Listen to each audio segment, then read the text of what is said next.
എല്ലാവർക്കും നമസ്കാരം. ഞാൻ വിനോ പ്രദീപ്. അപ്പോൾ എല്ലാവർക്കും പുതിയ വീഡിയോയിലേക്ക് സ്വാഗതം. അപ്പോൾ നമ്മൾ ഇന്ന് പഠിക്കാൻ പോകുന്നത് നാട്ടടവിൽ 5 തൊട്ട് 8 വരെയുള്ളതാണ്. കഴിഞ്ഞ ക്ലാസ്സിൽ നമ്മൾ പഠിച്ചിട്ടുണ്ടായിരുന്നത് 1 തൊട്ട് 4 വരെയുള്ള അടവുകളായിരുന്നു. അപ്പോൾ നമ്മൾ 5ാമത്തെ അടവാണ് ഇന്ന് പഠിക്കാൻ പോകുന്നത്. അതിനു മുമ്പ് ചാനൽ ആദ്യമായിട്ട് കാണുന്നവരുണ്ടെങ്കിൽ ഒന്ന് സബ്സ്ക്രൈബ് ചെയ്യുക. ആരെങ്കിലും മറന്നു പോയിട്ടുണ്ടെങ്കിൽ അവരിവിടെ ഒന്ന് ചെയ്യൂ കേട്ടോ. ലൈക്ക് ചെയ്യുക, കമൻറ്റ് ചെയ്യുക. കമൻറ്റ് ബോക്സിൽ നിങ്ങൾക്ക് അറിയേണ്ട കാര്യങ്ങൾ ഇട്ട് കഴിഞ്ഞാൽ ഞാൻ റെസ്പോണ്ട് ചെയ്യാം. അപ്പോൾ ഓക്കെ, നമുക്ക് സ്റ്റാർട്ട് ചെയ്യാം അല്ലേ? ഓക്കെ,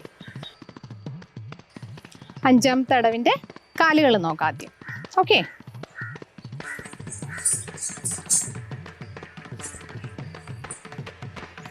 ദല്ലങ്കു തക്കത്തിക്കു തക്കത്തത്തി കിന്നത്തോ തേയ് യും തത് തത് തേയ് യും താ ഥാ തേയ് യും തത് തത് തേയ് യും താ ഹാ. ഇനി കൈകൾ നോക്കാം. കൈകളിൽ നമ്മൾ ഈ മുദ്രകളാണ് പിടിക്കുക. നമസ്കാരത്തിന് പിടിച്ചിട്ടുണ്ടായിരുന്നൊരു മുദ്രയാണ്. ഇത് ചേഞ്ച് ചെയ്യുന്ന മുദ്ര ഇതായിരിക്കും. ഇതിൽ നിന്ന് ഇതിലേക്ക് ചേഞ്ച് ചെയ്യുക. അപ്പോൾ ഇത് പിടിച്ചിട്ട് ചെയ്ത് നോക്കാം കേട്ടോ. കാലും കൈ ഒരുമിച്ച്.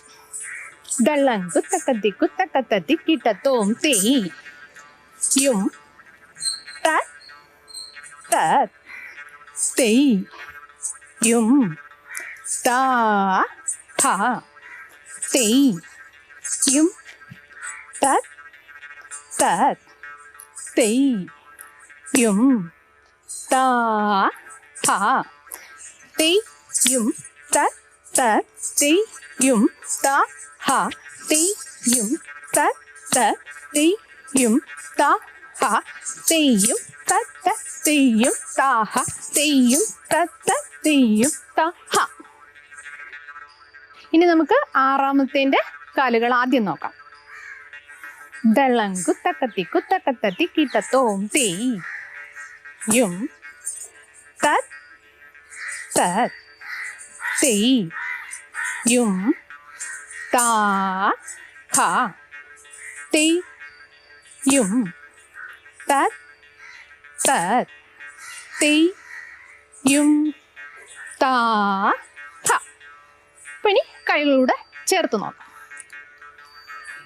തേയ് യും തത് തത് തേയ് യും താ ഹാ തേയ് യും തത് തത് തേയ് യും താ ഹാ തേയ് യും തത് തത് തേയ് യും താ ഹാ തേയ് യും തത് തത് തേയ് യും താ ഹാ തേയ് യും തത് തത് തേയ് യും താ ഹാ തേയ് യും തത് തത് തേയ് യും താ ഹാ തേയ് യും തത് തത് തേയ് യും താ ഹാ തേയ് യും തത് തത് തേയ് യും താ ഹാ.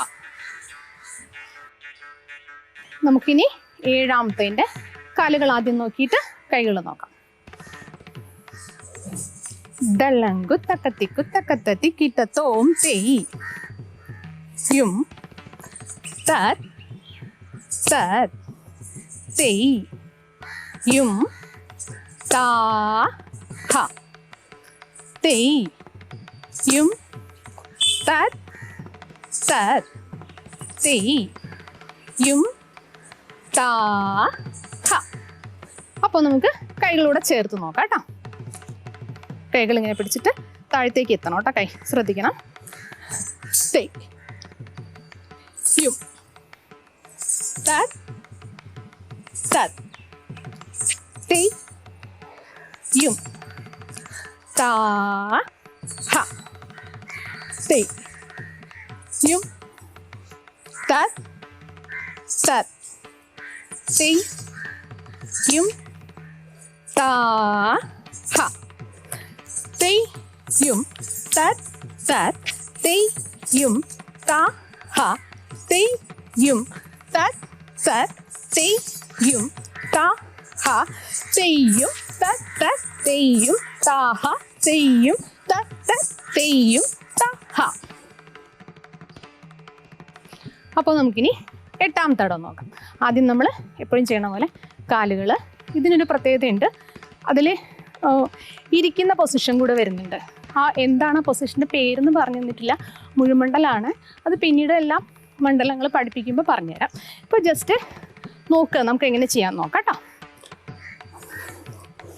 ദള്ളങ്കു തക്കത്തിക്കു തക്കത്തതിക്കി തത്തോം തേയ് യും തത് തത് തേയ് യും താ ഹ തേയ് യും തത് തത് തേയ് യും താ ഹ. അപ്പം നമ്മൾ ആ ഇരുന്നതാണ് മുഴുമണ്ഡലം എന്നുള്ളത്, അത് പറഞ്ഞു തന്നിട്ടില്ല, അത് പറഞ്ഞുതരാം. ഇപ്പോൾ നമുക്ക് കൈകളോട് ചേർത്ത് ജസ്റ്റ് ഇപ്പോൾ 8 എങ്ങനെ ചെയ്യണേന്ന് നോക്കാം. ഓക്കെ. ദള്ളങ്കു തക്കത്തിക്കു തക്കത്തതിക്കിന്നത്തോം തേയ് യും തത് തത് തേയ് യും താ ഹ തേയ് യും തത് തത് തേയ് യും താ ഹ തേയ് യും തത് തത് തേയ് യും താ ഹ തേയ് യും തത് തത് തേയ് യും താ ഹ. അപ്പോൾ ഇങ്ങനെയാണ് എട്ടാമത്തെ തടവ് ചെയ്യാം. ഓക്കെ. ഇന്നത്തെ ക്ലാസ്സിൽ നമ്മൾ പഠിച്ചിട്ടുണ്ടായിരുന്നത് നാട്ടടവിൽ 5 തൊട്ട് 8 വരെ ഉള്ളത്. കഴിഞ്ഞ ക്ലാസ്സിൽ 1 തൊട്ട് 4 വരെ നമ്മളപ്പോൾ ഫിനിഷ് ചെയ്തു. നാട്ടടവ് 1 തൊട്ട് 8 വരെ ഉള്ളത് പഠിച്ചു കഴിഞ്ഞു. നല്ലപോലെ പ്രാക്ടീസ് ചെയ്യുക. First speed, second speed, third speed, അങ്ങനെ തിരിച്ചും റിട്ടേൺ അങ്ങനെ ചെയ്ത് പ്രാക്ടീസ് ചെയ്യുക. നല്ലപോലെ പ്രാക്ടീസ് ചെയ്യണം. ഞാൻ എപ്പോഴും പറയാറുണ്ടല്ലോ പ്രാക്ടീസ് ചെയ്യണം. പിന്നെ എല്ലാവർക്കും ഫോളോ ചെയ്യാൻ പറ്റിയിട്ടുണ്ടല്ലോ അല്ലേ? സബ്സ്ക്രൈബ് ചെയ്തിട്ടില്ലെങ്കിൽ ഒന്ന് ചെയ്യുക. ഇഷ്ടപ്പെട്ടാൽ ലൈക്ക് ചെയ്യുക. ഫോളോ ചെയ്യാൻ പറ്റിയിട്ടുണ്ടാവുമല്ലോ. എന്തെങ്കിലും ഡൗട്ടുകൾ വരുന്നുണ്ടെങ്കിൽ നിങ്ങൾ കമൻറ്റ് ബോക്സിൽ ഇട്ടാൽ റെസ്പോണ്ട് ചെയ്യാം. നന്നായിട്ട് പ്രാക്ടീസ് ചെയ്ത് വരാം. അപ്പോൾ അടുത്തൊരു വീഡിയോയിൽ വീണ്ടും കാണുന്നത് വരെ നന്ദി, നമസ്കാരം.